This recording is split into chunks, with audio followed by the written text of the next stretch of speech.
Every day begins the same way. The sun rises. Time starts moving. The clock doesn't ask how you feel. It doesn't care about your excuses. It doesn't pause because you're overwhelmed. And it doesn't wait until you're motivated. It just moves. Hour after hour. Minute after minute. Whether you're ready or not, the day begins. And you have a choice. Every single morning, you either take control of it or it takes control of you. It sounds simple, but it's everything. Because that one decision, it sets the tone. It defines your momentum. It becomes the rhythm that your entire life starts dancing to. If you take ownership of the day, if you wake up and move with intention, you build direction, you create structure, you lead your energy. But if you wait for the day to tell you what to do, if you let the chaos come to you before you're ready, if you stay in reaction mode, you lose. Not because you didn't try, not because you didn't want to succeed, but because you gave the wheel to something else. The distractions, the demands, the random emotions, the people who don't care about your purpose. You handed over the driver's seat to anyone and anything willing to take it. And when that happens, your day owns you. It decides where you go, what you focus on, how you feel, what gets built and what doesn't. You either run the day or the day runs you. That's not just a cute phrase. That's law. That's how momentum works. And the people who win, the people who lead, the people who move their lives forward, they aren't more talented. They're not more gifted. They just decided they're not going to be passengers in their own life anymore. They don't wait for motivation to strike. They don't wait to feel ready. They don't wait until someone tells them what to do. They move. They decide. They choose. They build rhythm and rituals that create energy, that create results, that create power. And the moment their eyes open in the morning, they shift into movement. Not frantic movement, not desperate busyness. Aligned movement, movement with purpose, movement with clarity. Because it's not about doing more. It's about doing what matters.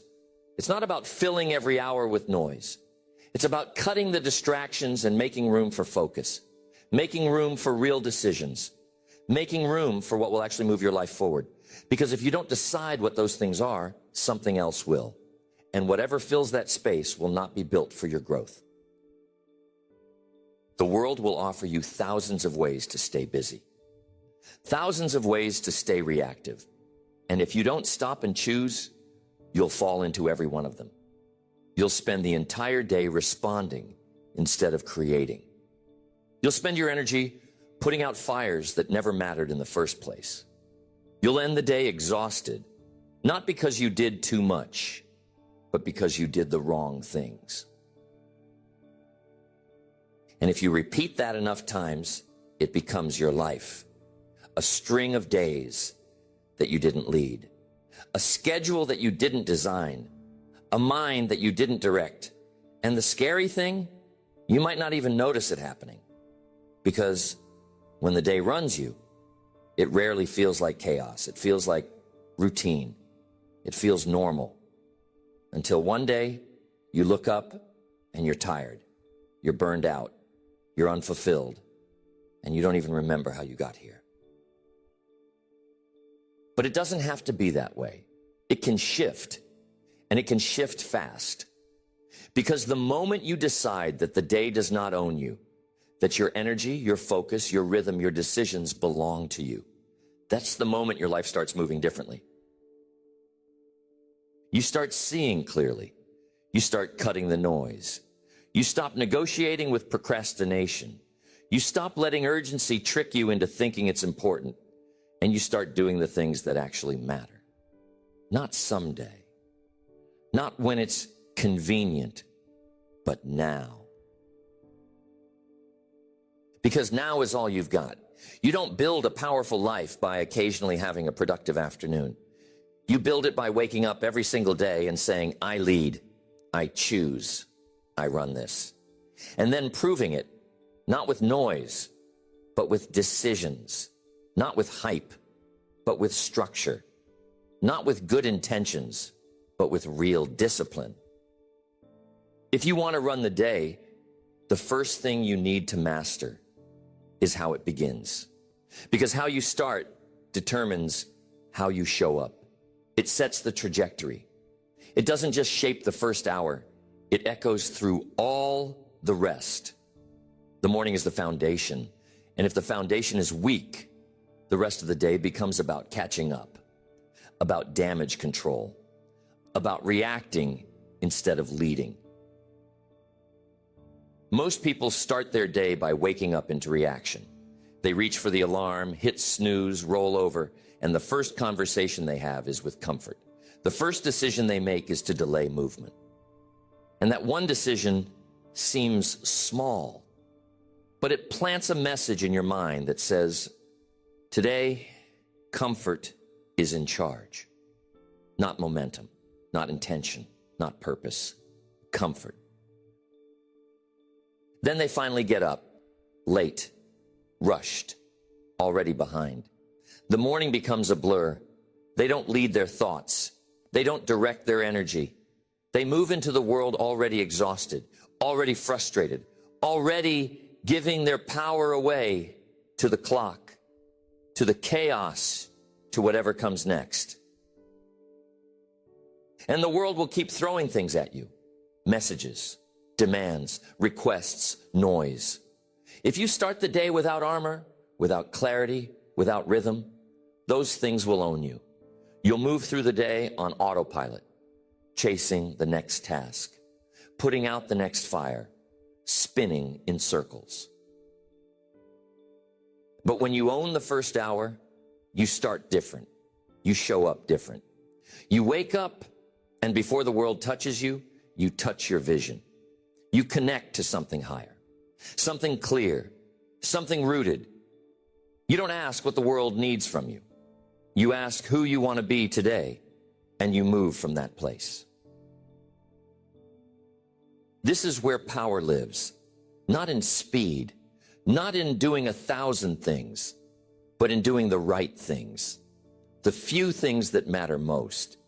And those things are easiest to do when you start the day with structure, with stillness, with presence, not noise, not panic, not distraction. So you build your morning like it matters. You design it. You protect it. You turn it into something sacred, not for the sake of routine, but for the sake of ownership. Because when you own your morning, you tell your brain, I'm in charge. And that energy carries. It stays with you. You don't need some perfect 2-hour ritual. You don't need to mimic what everyone else is doing. You just need a system that's yours. Something simple, something real, something that tells your body, your mind, your spirit, we lead. We move. We do not wait for the day to dictate our direction. We choose it. Maybe that means you get up before the world has a chance to speak into your mind. Maybe it means movement, stillness, writing, reading, reflection, breathing, whatever sharpens you, whatever connects you to clarity. The content doesn't matter as much as the commitment, the consistency, the discipline to show up for yourself before you show up for anything else. And that discipline isn't just about productivity. It's about dignity. It's about saying, before I give myself away, I return to myself. Before you answer the world, you answer to your values, your mission, your identity. It's not selfish. That's leadership. Because when you start the day rooted, the rest of the day gets easier. Decisions get clearer. Distractions lose their power. You stop chasing clarity. You already have it. You stop spinning your wheels. You're already in motion. And it doesn't take a huge shift. It takes intention. That's it. One decision to wake up with purpose instead of panic. One choice to start from alignment instead of urgency. One moment in the morning where you say, today doesn't run me. I run it. And then you act like it. That decision, repeated every day, becomes a pattern. And patterns shape identity.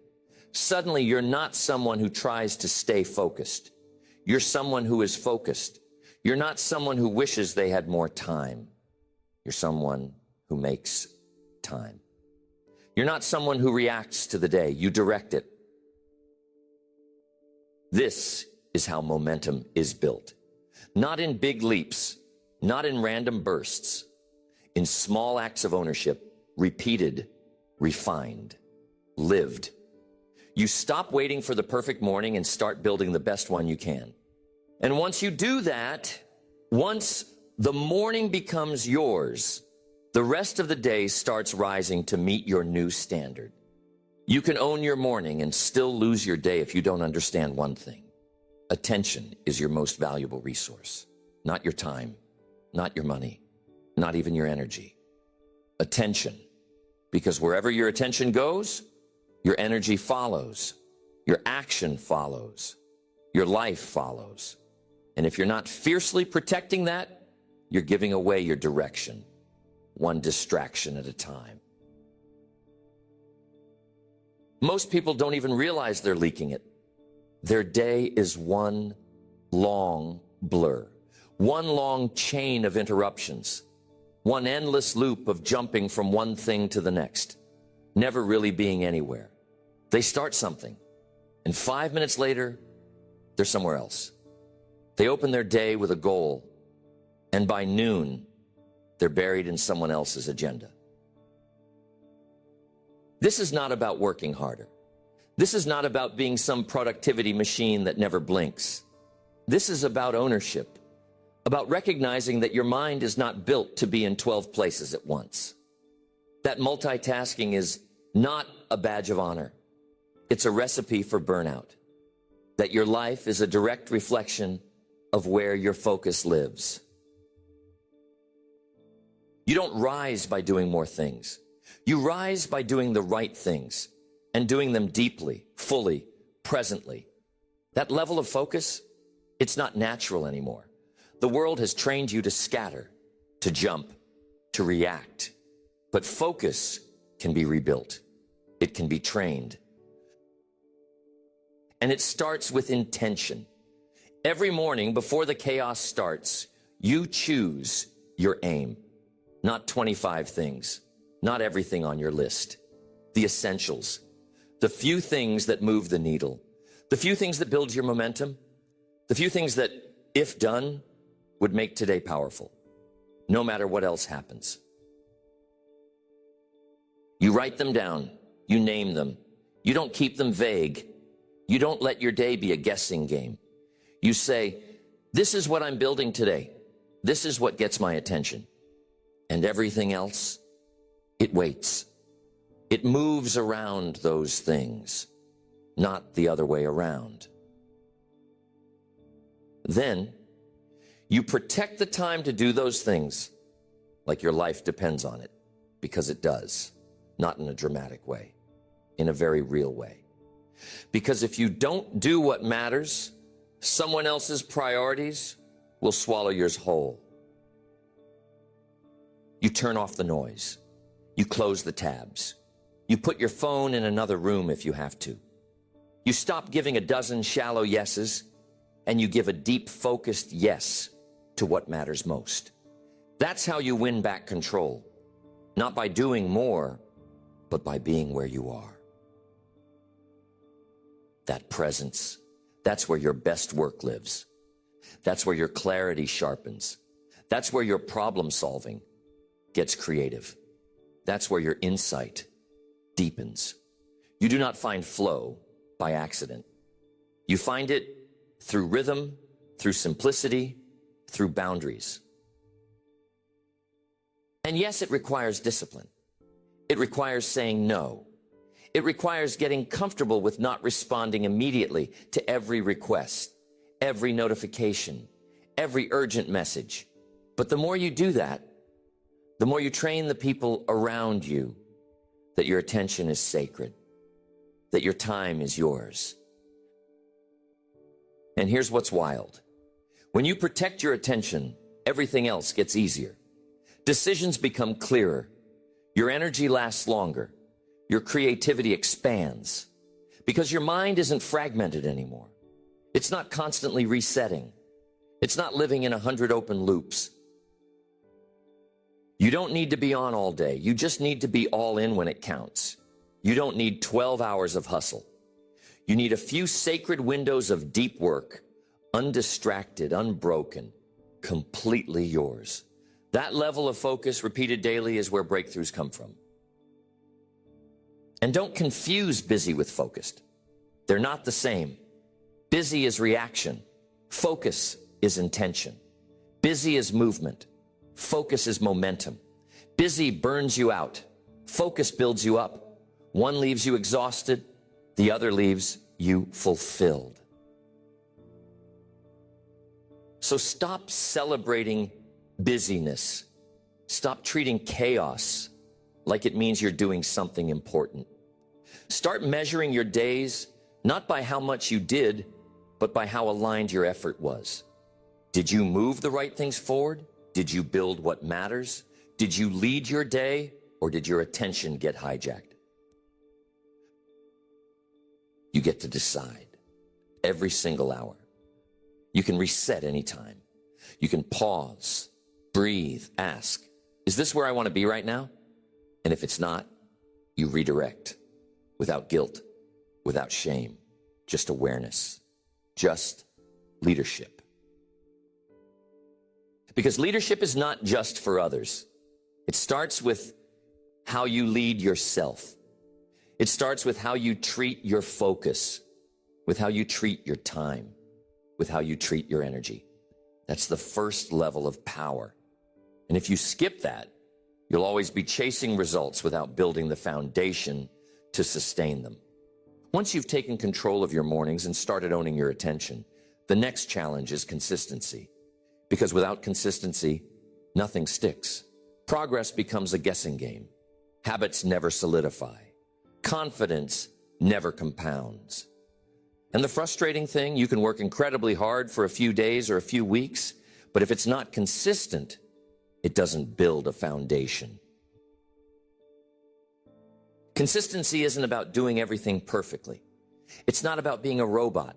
It's about doing the right things day after day, even when you don't feel like it, especially when you don't feel like it, because that's the moment where identity is being built. Anyone can take action when it's easy, when it's exciting, when motivation is high. But the people who win in life, the ones who make long-term impact, they act even when no one is clapping, even when the result hasn't shown up yet, even when they're tired, even when they'd rather take the day off. Because they've learned this truth. Consistency isn't about how you feel. It's about what you've decided.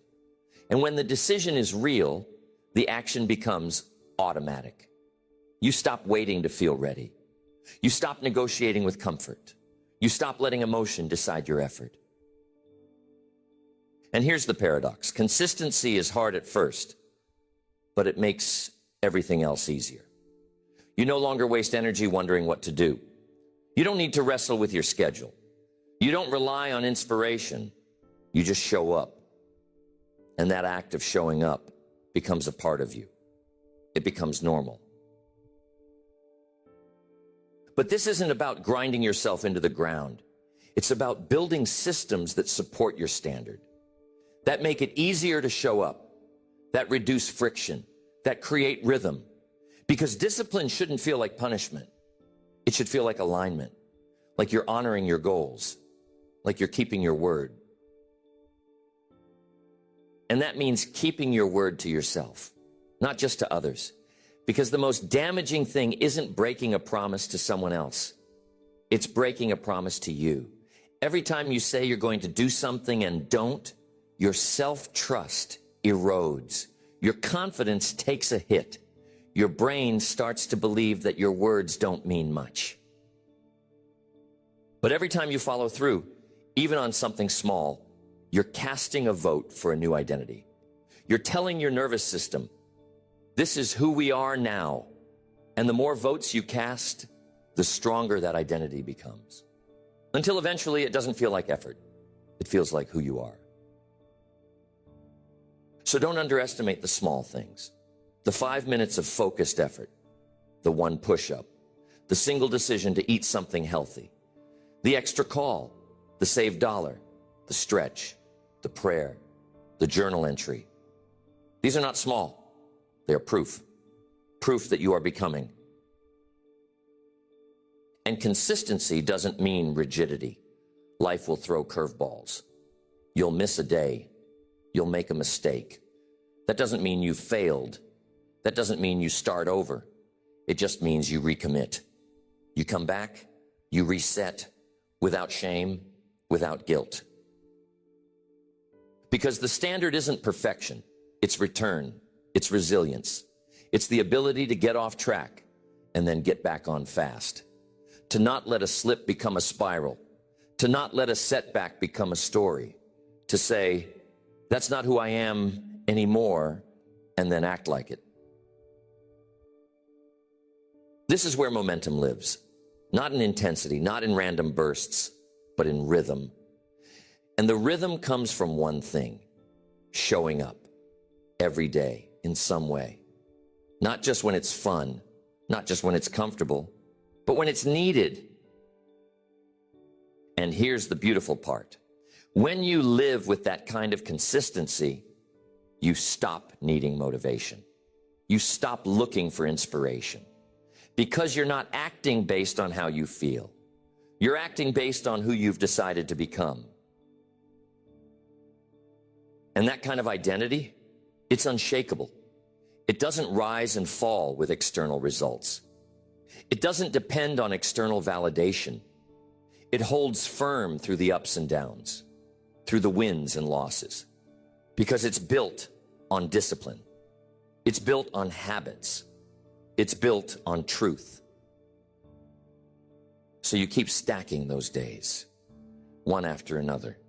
You stop measuring by speed and start measuring by depth, by alignment, by how closely your actions reflect your values. And you trust the process, because the results will come. Not always on your timeline, but always on time. The only thing that can stop them is if you stop. So don't stop. Even when it's boring, even when it's hard, even when no one notices. Keep showing up. Keep proving to yourself that you can be trusted, that your word means something, that your future matters enough to fight for it today. If consistency is the engine that keeps you moving, then clarity is the map that keeps you from getting lost. Because you can be incredibly consistent and still go in the wrong direction. You can wake up early, do the work, show up, and execute, and still find yourself unfulfilled, exhausted, and wondering why your effort isn't producing the life you want. That's what happens when you don't have clarity. You confuse motion with meaning. You confuse movement with progress. And you build something that might look good on the outside, but feels empty on the inside. Because you didn't define the destination. You didn't decide what you're actually aiming for. Most people spend more time planning a vacation than they do designing their life. They let life hand them a schedule. They let other people's expectations decide their priorities. And then they wonder why they feel like they're constantly climbing, but never arriving. Clarity changes that. Clarity is power. It simplifies everything. It removes the noise. It brings everything into focus. Not just what you want, but why you want it, who you want to become in the process, what you're willing to do to get there, and what you're no longer willing to tolerate. And you don't find clarity by accident. You create it through reflection, through questions, through stillness. You have to sit with yourself and ask the hard stuff. Not, what do other people expect from me? But, what do I expect from myself? Not, what should I be doing? But, what must I be doing to become who I was built to be? And that means stripping away the noise, getting quiet, listening. Not to the pressure of the world, but to the pull of your own purpose. Because your purpose will whisper. It won't always shout. It won't always compete with the volume of your distractions. But it's there. And when you find it, when you align with it, everything changes. You stop chasing goals that don't mean anything to you. You stop grinding for the approval of people who don't matter. You stop living according to scripts you didn't write. You start building a life that reflects who you actually are and who you're becoming. And clarity doesn't mean you have every step figured out. It just means you know the direction. You know the outcome. You know the standard. You know the feeling you're chasing. And you know when you're out of alignment. That's all you need. Because with clarity, decision-making gets easier. You stop overthinking. You stop hesitating. You stop getting stuck in analysis paralysis. You ask, does this move me closer to who I want to be? If the answer's yes, you move. If the answer's no, you let it go. Without guilt, without apology, without needing to justify yourself to people who don't understand your path. Because clarity creates conviction, and conviction creates freedom. The freedom to act, to decide, to build. You no longer need everyone else to agree. You no longer need reassurance every step of the way. You no longer need constant encouragement just to keep going, because you're not building from doubt anymore. You're building from decision. And that decision, the one to live with clarity, requires courage, because clarity creates pressure. It removes the option of pretending. Once you know what you want, you can no longer hide behind the excuse of, I'm not sure. Once you've named the vision, you have to confront whether your current life matches it or not. But that pressure, it's a gift, because it forces you to align. It forces you to rise. It forces you to stop settling. It doesn't always feel good, but it is good, because it's real. And real growth only happens in the presence of real truth. So you write the vision. You speak the standard. You define the path. Not because you know how it will all unfold, but because your life deserves direction. Your time deserves intention. Your energy deserves precision. And the more you live with clarity, the more powerful you become. Not louder, not busier, just more focused, more grounded, more effective. You no longer waste energy trying to be everything to everyone. You just become exactly who you were created to be. And when that happens, people will notice. Not because you're chasing them, but because you're no longer chasing anything. You're just moving with purpose, with rhythm, with certainty. And that certainty becomes contagious. You stop needing to control everything. You stop needing guarantees, because you're not anchored to outcomes. You're anchored to alignment. And alignment is stronger than results, because results come and go, but alignment is forever. So when the day begins, you don't ask, what do I feel like doing? You ask, what matters most today? You don't ask, what's easiest? You ask, what's right? You don't ask, what's urgent. You ask, what's essential? And then you act with clarity, with consistency, with power. Because once you know what you're building, once you know who you're becoming, the day no longer runs you, you run it. Clarity shows you the path. Consistency walks it. But what keeps you on that path when life gets heavy, when things get hard, uncertain, unpredictable, is your emotional discipline. Because the truth is, no matter how much clarity you have, no matter how dialed in your systems are, there will be days when you don't feel like showing up, when the plan falls apart, when people disappoint you, when momentum fades. And this is the part most people never talk about. The emotional weight of leadership, of self-leadership, of taking responsibility for your time, your energy, your attitude, your reactions. It's easy to run the day when everything's going your way. But how do you lead when you're tired? How do you stay grounded when stress is high? How do you keep moving when your emotions are pulling you in every direction but forward? That's where emotional discipline comes in. The ability to feel without folding, to experience emotion without being ruled by it, to honor your feelings but not give them the wheel, because your emotions are not the enemy, but they're not the boss either. You are not your mood. You are not your impulses. You are not the anxious thought that just hit your mind. You are the one who decides what to do with all of it. And if you don't lead your emotions will lead your day. And often straight into chaos. This is where self-awareness matters. The ability to step back in real time and say, this is frustration, not truth. This is fear, not a fact. This is doubt, not direction. You can feel it, you can acknowledge it, but you don't obey it. Because obedience to emotion is how most people lose the day. They let a moment of anger ruin a conversation. They let a wave of self-doubt shut down an opportunity. They let the weight of overwhelm keep them from starting anything.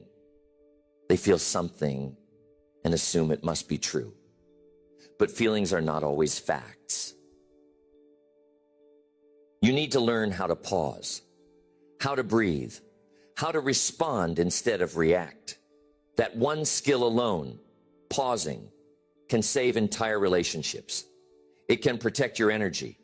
It can keep you from making impulsive decisions that don't reflect who you really are. And this is not about suppressing emotion. It's about processing it, owning it, creating space for it without letting it hijack your day. Because the more you can feel without being controlled, the more powerful you become. When you develop emotional discipline, you stop spiraling. You stop creating drama where it's not needed. You stop exhausting yourself with mental overreactions to things that don't require your full emotional bandwidth. You save that bandwidth for what matters. That's the real advantage of self-leadership. It's not just in your calendar or your habits. It's in your emotional regulation, in your ability to stay calm under pressure, in your ability to bring your best self into rooms, even when everything outside that room is uncertain. And the way you train that discipline isn't complicated. It's in the reps. It's in the moments when you want to snap, and instead you breathe. When you want to quit, and instead you recommit. When you feel like shrinking, and instead you step forward. Over time, you begin to trust yourself. You know you can handle stress. You know you can manage overwhelm. You know you can move, even when the emotion says pause. And that trust, that's the foundation for resilience. Because life will test you, not once, not twice, but constantly. And the question is never, will things get hard? The question is, who will you be when they do? Will you let the day run you? Or will you ground yourself, take a breath, and lead through it? This is what separates the great from the good, the people who build and the people who drift. Because everyone can be consistent when life is smooth. But when it gets hard, when pressure rises, do you stick to your standard? Or do you let the emotion of the moment lower it? And the only way to stick to your standard is to prepare for those emotional moments before they come. To train yourself to recognize them. To rehearse how you'll respond. Not react, but respond. Because response is a choice. Reaction is automatic. You don't need to be cold. You don't need to be robotic. You just need to stay grounded, to stay aware, to stay in control of how you show up. Because how you show up determines what gets built and what gets broken. So build the emotional muscle, build the pause, build the awareness. You don't have to suppress how you feel. You just have to own how you act. And when that becomes your pattern, you're not just running the day, you're leading yourself through it. If you've mastered your mornings, guarded your attention, built consistency, sharpened your clarity, and grounded your emotional discipline, then you're no longer reacting to life. You're shaping it. But now comes the question most people never pause to ask. What are you shaping it into? Because running the day isn't just about efficiency, it's about direction.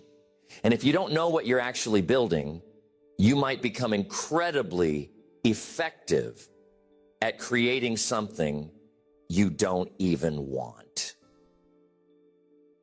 That's the danger of unexamined ambition.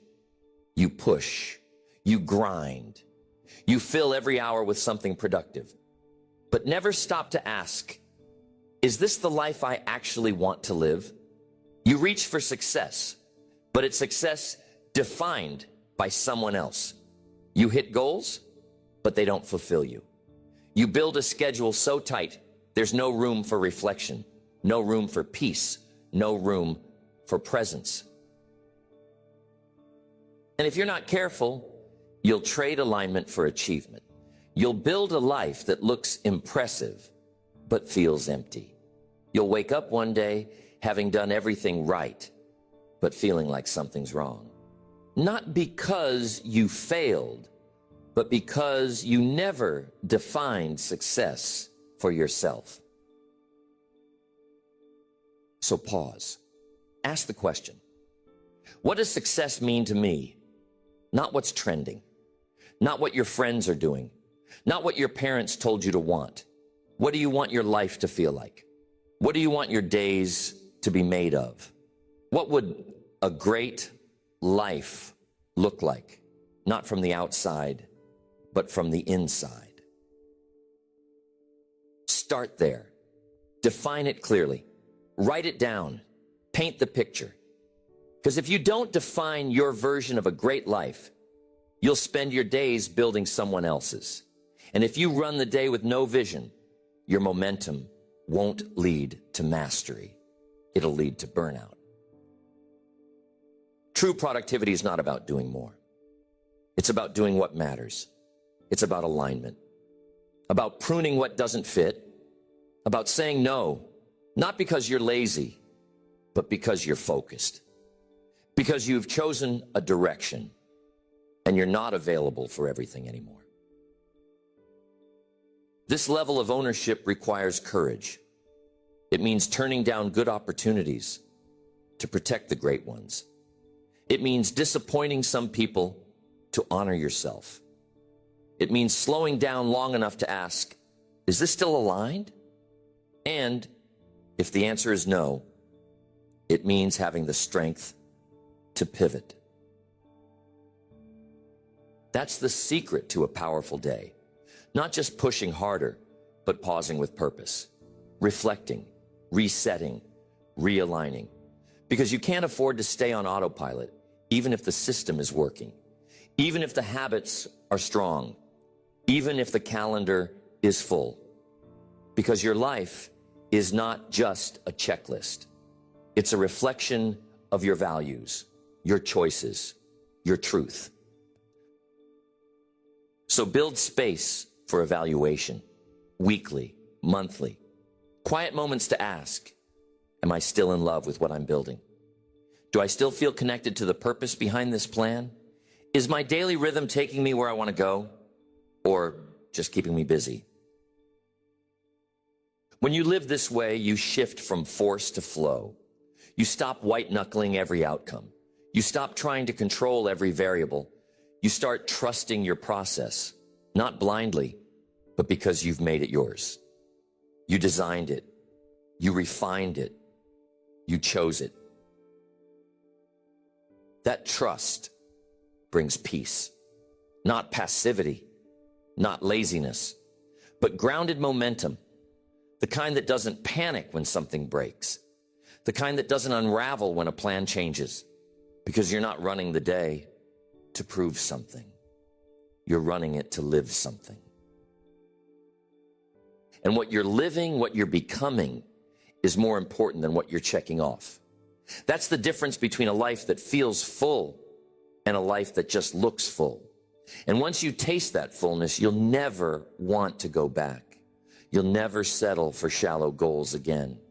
You'll never confuse noise for purpose again. Because now you're not just executing tasks, you're expressing values. You're not just being productive, you're being intentional. And that intention becomes magnetic. People feel it. Your energy becomes clear. Your presence becomes more grounded. You become more effective. Not just because of what you do, but because of how you do it. And this is when the day really begins to obey you. Not because you control every detail, but because you've aligned your actions with your essence. You've stopped reacting to the world and started building your world. And now the world responds. It gives you more of what matches your focus. It presents people and opportunities that match your frequency. It starts working for you, not by magic, but by alignment. Because you've stopped rushing and you've started refining. You've stopped hustling and you've started harmonizing. This is where your rhythm gets real, where your movement becomes sustainable, where your success stops feeling accidental and starts feeling inevitable. Because it's not based on randomness. It's rooted in who you are. And that kind of rhythm, it lasts. You've built rhythm. You've trained discipline. You've created alignment. And now you've arrived at the highest level of running the day, not just managing your time or executing on tasks, but becoming someone who multiplies impact. Someone who doesn't just lead themselves, but shifts the energy of everyone around them. Someone whose structure becomes so strong, whose presence becomes so anchored, that it gives other people permission to rise. Because when you truly run your day, it's not just about what gets done. It's about who you are while doing it. It's about your tone, your attitude, your energy. It's about your emotional intelligence in the middle of pressure. It's about your ability to stay calm in the chaos, to respond instead of react, to stay solution-oriented when everything around you is spiraling. This is leadership, not in title, not in position, but in action, in who you become. Because the way you show up consistently, intentionally, with integrity, teaches everyone around you what's possible. Your presence becomes a mirror. Your standard becomes contagious. Your decisions raise the temperature in every room you walk into. And that starts with how you treat every hour, every transition, every conversation. It's in how you walk into meetings, how you sit down to work, how you shift from one role to another throughout the day. Not mechanically, but consciously. You no longer drift between roles. You bring presence into each one. Because you've learned how to pause, how to reset, how to create intentional boundaries between the chapters of your day, so you don't carry the frustration from one space into the next, so you don't bring stress from one meeting into the next task, so you don't let one low moment define an entire afternoon. And that ability to reset quickly, to regulate emotionally, to protect the integrity of your momentum is what sets you apart. You become the person people rely on, the one who doesn't crack under pressure, the one who can be trusted with weight, the one who doesn't just execute, but elevates. And none of that happens by accident. It's the result of thousands of unseen decisions. The moments where you chose discipline over comfort, intention over distraction, alignment over approval. Those private victories create public presence. They create internal credibility, where you know without a doubt that you're becoming someone solid. And with that credibility, something powerful happens. You stop hiding. You stop playing small. You stop waiting to be noticed. And you start making moves because they're right, not because they're applauded. You no longer need praise to validate your process. You validate it by the way you live. You become the kind of person who doesn't need external permission to lead. You lead by example, by conviction, by clarity. And people will feel that shift. They'll start asking what you're doing differently. They'll start wondering why your energy hits different, why your pace feels peaceful, why your presence feels calm but strong. And it's not because you're doing more. It's because you've stopped leaking power. You've stopped negotiating with chaos. You've stopped outsourcing your schedule, your energy, and your focus to things that don't matter. You've stopped waiting for life to slow down. You decided to slow down internally, to move with purpose, to eliminate the noise, to lead from alignment.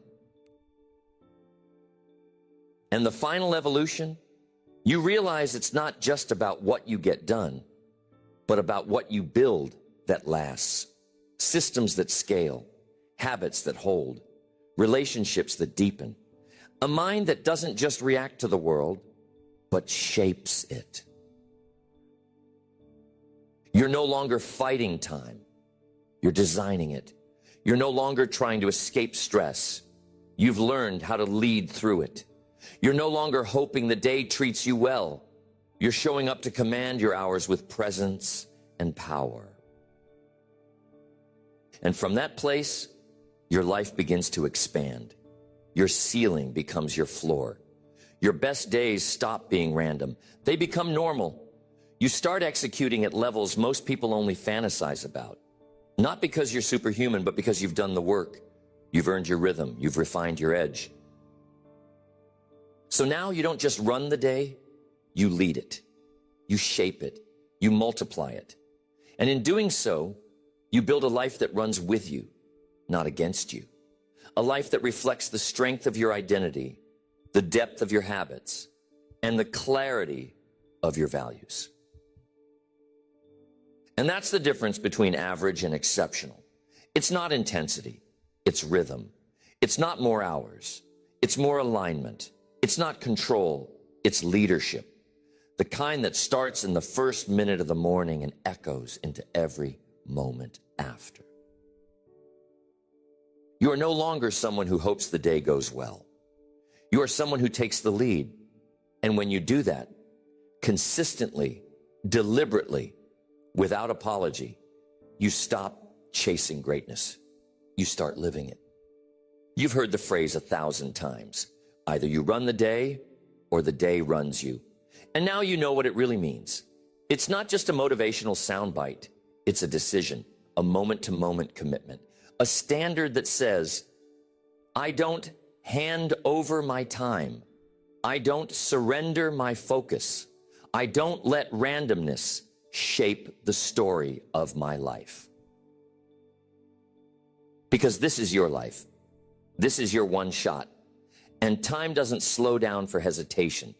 It doesn't pause for procrastination. It doesn't adjust itself to your excuses. It just moves, which means you have to move with it, not reactively, but intentionally. You don't get to control everything. The world will still throw things at you. Circumstances will still change. People will still disappoint you. Pressure will still come. But you always get to choose who you are in the middle of it. How you think, how you respond, how you lead. And when that becomes your focus, not controlling the day, but leading yourself through the day, everything changes. You stop panicking. You stop spinning. You stop losing hours to distraction and emotion because you've done the work. You've laid the foundation. You've trained the standard. You are no longer available for chaos. You are no longer willing to live in reaction. You are no longer interested in simply surviving your schedule. You are here to lead, to show up, to execute with clarity, to live from your values, not your moods, from your purpose, not your fear. And that doesn't mean you'll be perfect. You will fall off. You will slip. But the difference now is that you come back faster. You reset quicker. You no longer spiral. You recalibrate. You take the wheel again. Every time, because that's who you are now. The person who runs the day is not flawless. They're focused, not superhuman, but structured. Not always certain, but always committed. They know what matters, and they refuse to get pulled into what doesn't. You've built that identity now. You've earned it.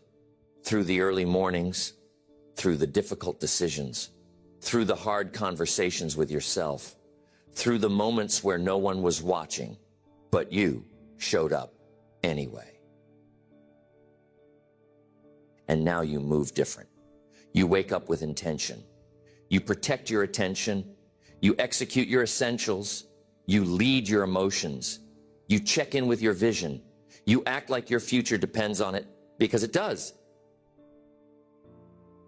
And when you string enough of those days together, days that you led, not just survived, something happens. Your identity elevates. Your environment starts shifting. Your energy compounds, and your future stops feeling like a question mark. It starts feeling like something you're actively building. Because you are. With every hour you protect, with every standard you enforce, with every boundary you honor, with every commitment you keep. You are no longer reacting to life. You are designing it. You are driving it. You are living it on purpose. So don't wait to feel ready. Don't wait for motivation. Don't wait for things to slow down. They won't. Lead anyway. Show up anyway. Run the day anyway. And if today wasn't your best, that's fine. The next moment is always open for leadership. Take the wheel. Own the hours. Build the rhythm. Live the standard. Because your life is not defined by what you hope to do. It's defined by what you repeatedly did. And now you've decided you are the one who runs the day.